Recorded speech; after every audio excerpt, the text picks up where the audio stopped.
एक पल नाम कबीरे का दादू मन चित लाए, अष्टि के असवारे को स्वान काल नहीं खावे। अब किसी तुलना की है अपने परम पिता परमात्मा कबीर जी की शक्ति की, कि जो प्यारी आत्मा, जो पुण्यात्मा परमात्मा कबीर जी की शरण में आगे हैं पूर्ण संत के द्वारा, वैसे नहीं कबीर पंथी कर ना जाने कितने, उनका नहीं कोई, उनको वहां वो कबीर पंथी नहीं है, वो कबीर जी की शरण नहीं है, क्योंकि उनके पास वो मंत्र नहीं है जिससे काल डरे। इस पृथ्वी पर वर्तमान में इस दास के अतिरिक्त किसी के पास अधिकार नहीं है ये सच्चा नाम देने का, सत्य नाम देने का और सार नाम देने का, और ये ज्ञान किसी के पास नहीं है, ना कबीर पंथियों के पास है, औरों के पास तो होगा ही कहां।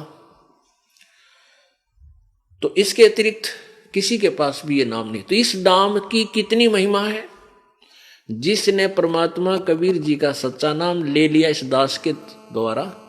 तो वो कितना काल की पहुंच से कितना दूर हो जाता है, कितना ऊपर उठ जाता है।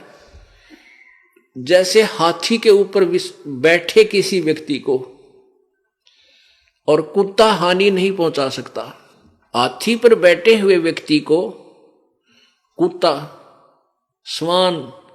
कुछ भी हानि नहीं कर सकता, वो चाहे बेशक भौंकता रहे।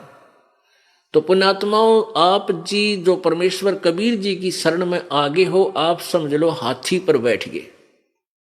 और काल की पहुंच से कितना दूर हो गए। काल को कुत्ते की श्वान की संज्ञा दी है,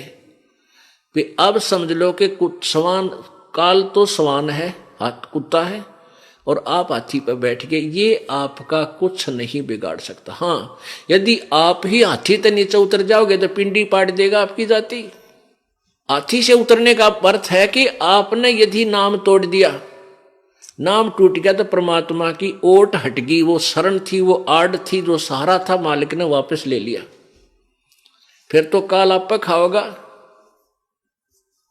तो इसलिए परमात्मा को हमने समझना है और उसके ज्ञान के आधार से हम